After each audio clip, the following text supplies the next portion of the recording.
I walk with the misunderstood. I do not walk alone, though it often feels that way. I walk with the Prophet Muhammad, who retreated to a cave, troubled by the noise of a blind world, with the messenger who was called mad, while his heart carried the weight of mercy.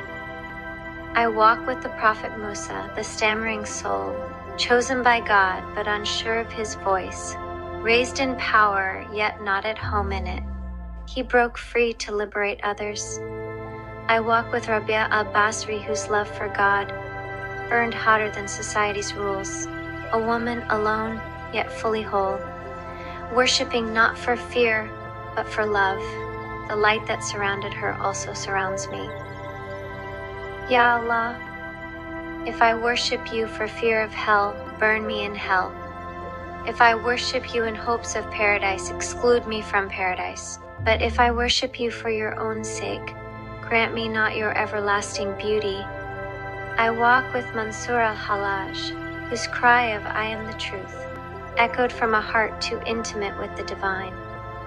They called him heretic, but he was simply undone by nearness, never fearing a physical death, but looking forward to the release from the shackles of this world through death itself. My death is in my life, and my life is in my death. I walk with Baruch Spinoza, exiled by his own kin, not for disbelief, but for thinking too deeply. The majority of men are not capable of thinking, but only of believing, and are not accessible to reason, but only to authority. He saw God in the order of things. Although I may disagree with his lack of understanding of the oneness of God, I can appreciate his ability to not be confined to pulpits or rituals, especially in his day.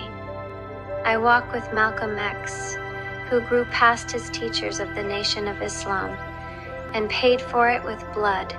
He stood between tribes, a bridge they tried to burn. He shared the unity of Islam and the truth of the Quran, the inclusiveness of the Holy Creator to all of mankind.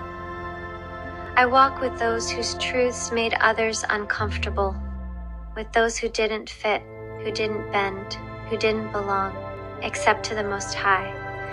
So when I am silenced, dismissed, or alone, I remember the path of truth is often walked in solitude, but I am in sacred company. Will the pain get better? People often ask that question quietly when they think no one's listening, when they're curled up on a bathroom floor, or staring at the ceiling, or sitting in a parked car just trying to breathe. And I've asked it too, more than once. Will this pain ever go away? Will I ever feel normal again? Will I always be carrying this weight? The truth is, pain rarely disappears the way we want it to. It doesn't vanish overnight. It doesn't politely leave after a prayer, a fast, or a therapy session. Here's what I've come to know deeply through my own journey. Pain transforms. It shifts shape. What once was unbearable becomes something you can carry, not because you've grown numb, but because you've grown stronger. Over time, the sharpness dulls, not because the pain is less real, but because your soul has expanded around it. You've developed endurance, depth, compassion, not just for others, but for yourself. Sometimes we think healing means going back to who we used to be.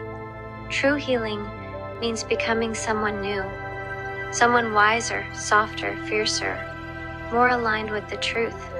I've learned that pain carves space inside you, not to stay hollow, but to be filled with things the world cannot give you: resilience, clarity, divine nearness. Yes, the Ummah might not understand you. Yes, your family might not see your struggle. Yes, even those closest to you may walk away when the light dims.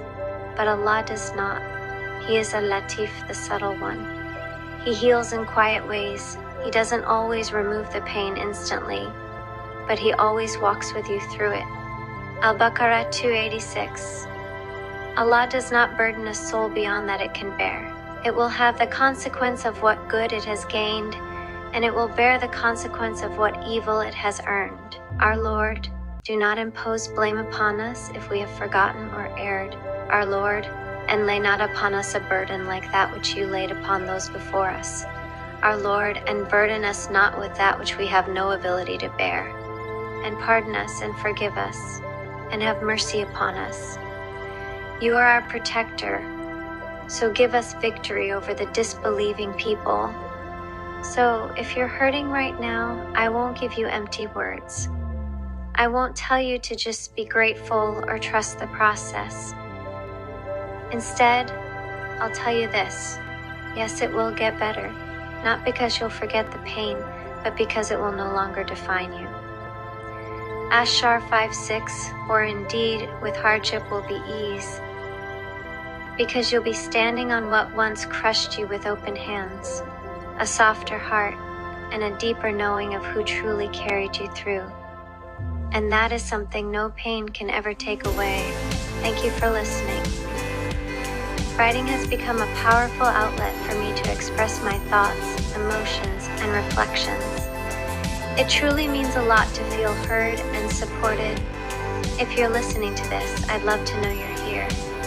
Leave a comment below and let me know what you've been contemplating on. References to any other philosophers, theologies, and ideas that could help myself and others grow the consciousness is highly appreciated. Please don't forget to like and subscribe. This channel is still very new, and every bit of support helps it grow and unlock new features to bring you even better content in the future. Assalamu alaikum. Peace and blessings be with you always. And remember, the only true religion is the religion of truth.